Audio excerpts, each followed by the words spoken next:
Welcome to special focus. Operation కగార్లో పోలీసులు సాధించిన విజయాలేంటి? ఇలాంటి ఆపరేషన్స్ ద్వారా వచ్చే మార్చి నాటికల్లా అసలు మావోయిస్ట్ ఫ్రీ కంట్రీగా భారత్ నిలుస్తుందా? ఆదర్శగానే ఈ ఆపరేషన్ జరిగిందా? 2014 నాటికి నక్సల్స్ ప్రభావిత ప్రాంతాలు ఏవి? ప్రస్తుత మావోయిస్టుల సంఖ్యలో వచ్చిన తేడా ఎలా ఉంది? మరీ ముఖ్యంగా ఆపరేషన్ బ్లాక్ ఫారెస్ట్ పేరిట మన బలగాలు పోరాడిన తీరు ఎలాంటిది? ఎలాంటి ఛాలెంజెస్ వారు ఫేస్ చేశారు? ఆ డీటెయిల్స్ ఏంటి? Let's watch.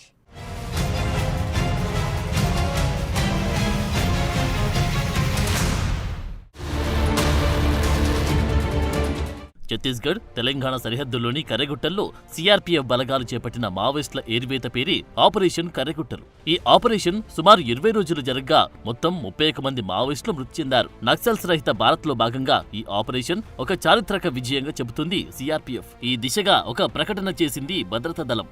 కర్రెగుట్టల్లో మొత్తం 350 మంది మావోయిస్టులు ఆశ్రయం పొందుతూ ఉండగా వీరిలో చాలా మంది తీవ్రంగా బాధపడ్డమో లేక మరణించడమో జరిగిందని అంటున్నారు పోలీసులు.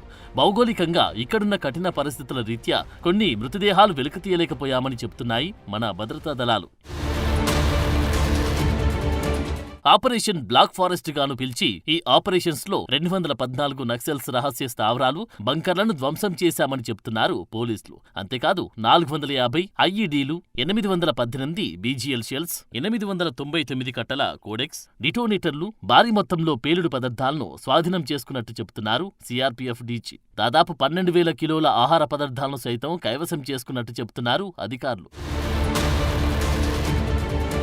ఈ ఆపరేషన్లో భాగంగా బీజీఎల్ షెల్స్, హోమ్మేడ్ వెపన్స్, ఐఈడీలు, ఇతర మారణాయుధాల తయారీకి మావోయిస్టులు వాడి 4 యూనిట్లను ధ్వంసం చేశాయి మన భద్రతా దళాలు. మావోయిస్టులకు వ్యతిరేకంగా చేపట్టిన ఈ ఆపరేషన్లో command battalion for resolution action, special task force, district reserve guards కి చెందిన 18 మంది సిబ్బంది ఐఈడీ పేలుళ్లలో గాయపడ్డారు. క్షతగాత్రులంతా ప్రాణాపాయం నుంచి బయటపడి వివిధ ఆసుపత్రుల్లో చేరి మెరుగైన వైద్య సాయం పొందుతున్నారు.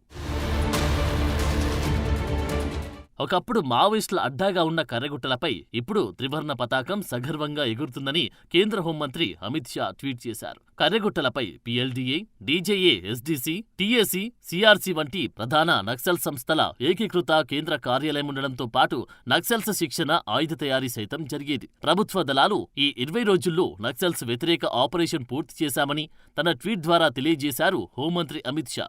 ఎంతో క్లిష్టతరమైన ఈ కొండల్లో మావోయిస్టులను ధైర్యంగా ఎదుర్కొన్న సీఆర్పీఎఫ్, ఎస్టీఎఫ్, డీఆర్డీ సిబ్బందిని అభినందించారు హోంమంత్రి. ప్రధాని మోడీ నాయకత్వంలో నక్సలిజం మూలాలను నిర్మూలించడానికి తాము కృతనిశ్చయంతో ఉన్నట్టు చెప్పారు అమిత్ షా. 2026 మార్చి నాటికి నక్సల్స్ ఫ్రీ నేషన్ గా భారత్ మారుతుందని అన్నారాయన. 30 మార్చ్ 2026 को इस देश की भूमि पर से हम नक्सलवाद को पूर्ण रूप से समाप्त करने का काम करेंगे. Central reserve police force director general Nagendra Pratap Singh, Chhattisgarh DGP Arun Dev ఈ ఆపరేషన్లో పాల్గొన్న దళాలకు నేతృత్వం వహించారు.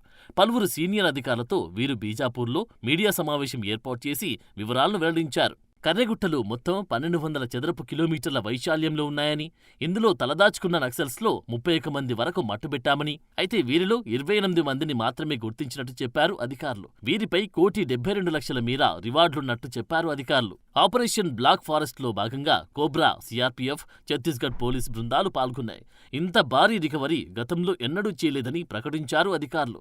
ఇది సీఆర్పీఎఫ్ కు అతిపెద్ద విజయమన్నారు ఉన్నతాధికారులు. ఏప్రిల్ 21 నుంచి మే 11 వరకు జరిగిన ఈ ఆపరేషన్లో మావోయిస్టులకు కోలుకోలేని నష్టం జరిగినట్టు చెప్పారు అధికారులు.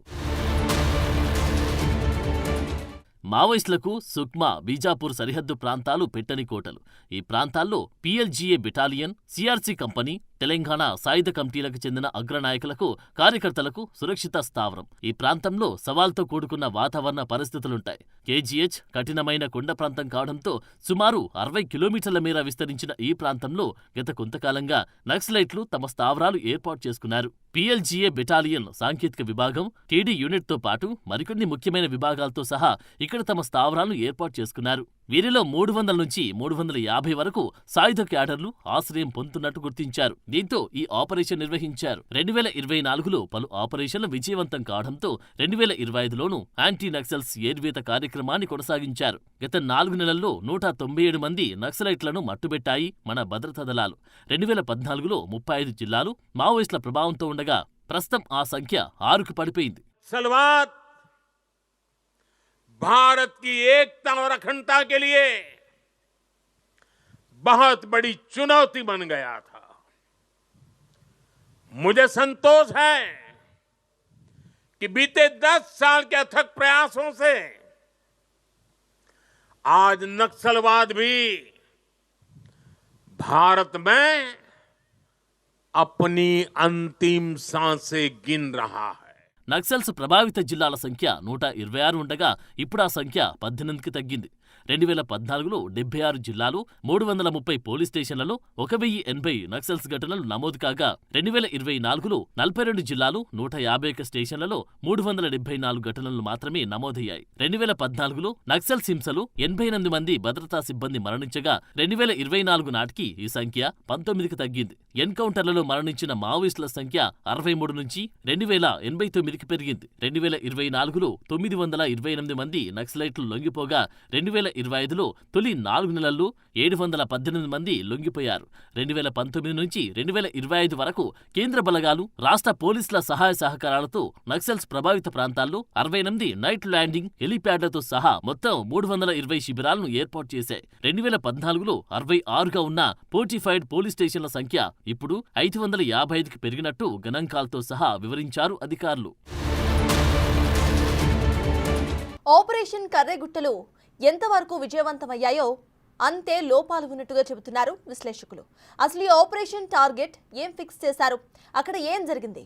పోలీసుల అంచనాలు ఎందుకు తారుమారయ్యాయి? ఇందుకు తగిన కారణాలు ఏమై ఉంటాయి?